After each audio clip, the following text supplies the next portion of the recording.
السلام عليكم البنات. اليوم نقدم لكم الخبز. هذا الوصفة يعني وصفة على طريقتي أنا، خبز الدار. بالنسبة للمقادير عندي هذا راهو دقيق ولكن مرحي كيما الفرينة. حنا هنا في أوروبا هذا موجود بزاف، راهو حوالي زوج كيلو، كيلو تاع السميد ولكن مرحي كيما الفرينة، فينو. عندي الخميره تاع الخبز، عندي مغرفه كبيره ونص.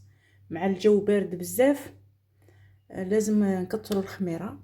نصف ملعقه كبيره ملح، عندي سينو جوج جلانيه، وعندي خميره تاع الحلوى. هذا هو السر اللي يخلي هذا الخبز يجي خفيف بزاف. ندير نصف شكاره، انا هذه شكاره تاع 15 غرام، 15 غرام ندير النصف تاعها. وعندي فنجان تاع زيت، وعندي اطره تاع حليب. يعني الحليب هنايا كل واحد ومقدورو، اللي عنده اللي ما عندوش يعني يقدر يدير نصف ماء ونص حليب، بصح لازم الحليب لازم. ودركا نروحوا نخلطوا المقادير. نبدا بالمقادير الجافه. نعاود لكم: ملعقه كبيره ونصف خميره، مع الجو بارد لازم هك. ونسيت ما قلت لكمش نصف ملعقه سكر، انا عندي السكر البني نسيتها في الاول. نصف ملعقه سكر بني، ونزيد سينوج جلجلانيه نخلطهم. هنا الملح ما نحطوهش في الاول، لاخاطش الملح كي يلمس الخميره ما يخليهاش تتفاعل مليح، ولهذا ما تخلطوهش مع الخميره. خلطهم. وهنا نضيف الملح نصف ملعقه كبيره حسب الرغبه، ونزيد الخميره كيميائيه. هذا هو السر تاع خليه يجي خفيف بزاف.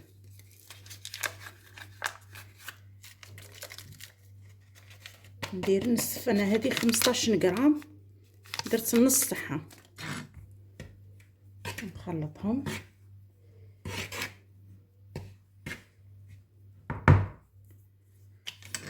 دركا نفرغ فنجان تاع زيت،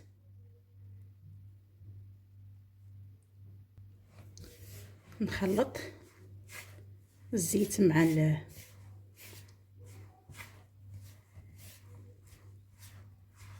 المقادير الجافه.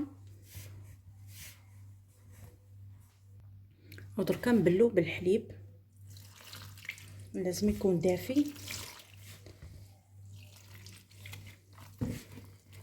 هنا كما قلت لكم يعني اللي عنده يدير اطرا حليب، اللي ما عندوش يدير نصف ماء ونص حليب، ولكن لازم الحليب. واللي عنده الحليب تاع الغبره يدير حليب تاع الغبره ويبل بالماء. هنا حسب السميد، الا كان يشرب ما يشربش.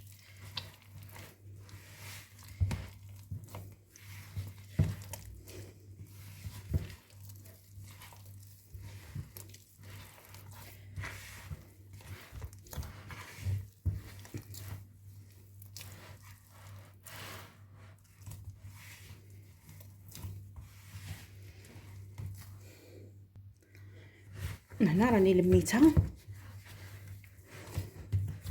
لازمها تكون طريه. هذا هي القوام تاعها، لازم تكون هكا طريه. ندخلها مليح في يدي ونخليها مدة نصف ساعة حتى تضعف، نصف ساعة حتى 40 دقيقة. صديبو على الجو تاع المطبخ تاعكم. كيما على بالكم باللي الخميرة في الشتاء حسب الجو. نغطيها ونرجع لكم بعد ما تزيد تخمر، ونكملوا كيفاش نعجنوها وكيفاش نسقيوها، ونكملوا المراحل الاخرى.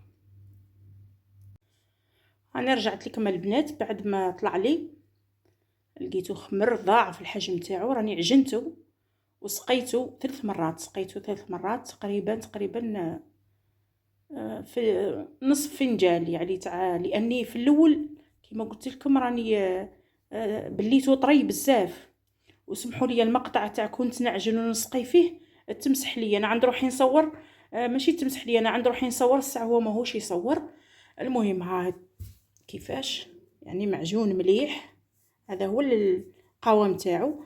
دركا نشكلو ونحطو ونحطو يزيد يعاود يطلع يخمر مره ثانيه، ومن بعد داك ساعتك نطيبو. هذه هي. لازم هذا هو القوام تاعو يكون يتلصق، هو طري يعني ما يلصقش في اليد، بصح لازم هذا هو هكا يجي هكا القوام تاعو باش يجينا خفيف. دوكا نكورو ونرجع ليكم. دوكا راني كورتهم بالفارينه، لازم دير لهم الفارينه خاطرش تلصق. ودوكا نستناهم واحد 2 دقائق 3 نقرصهم، ومن بعد نخليهم يخمروا، نزيدو يخمروا نصف ساعه او اكثر حسب الجو تاع المطبخ تاعك، ومن بعد نطيبهم.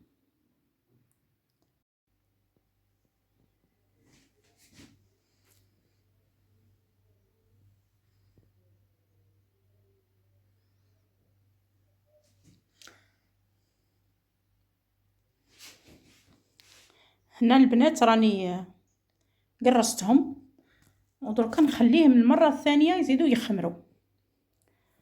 يخمروا كساع، ومن بعد نطيبهم في الكوشه، ندهنهم بالبيض، وان شاء الله نتلاقاو من بعد.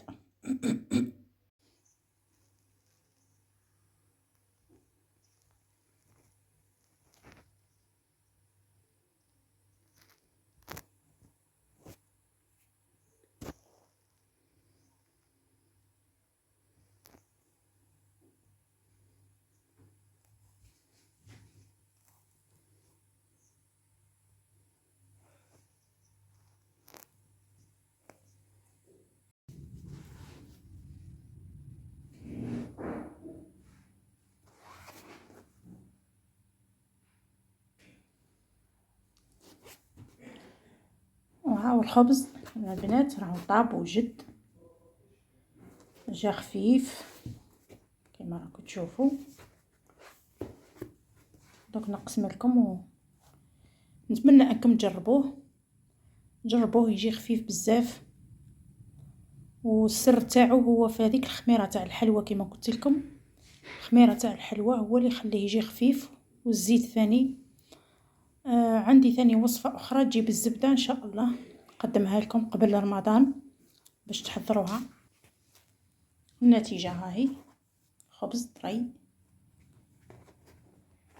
يعني يجي رائع ويجي خفيف، تاكلوا به شوربه، تاكلوا به كل حاجه تاكلوها به. خفيف ما شاء الله عليه. نتمنى انكم تجربوه، يعني طريقه سهله، فقط لازم تعجنوه مليح. اللي عندها العجانه هاي سهله من بليد نورمال. نتمنى ان شاء الله في وصفه اخرى.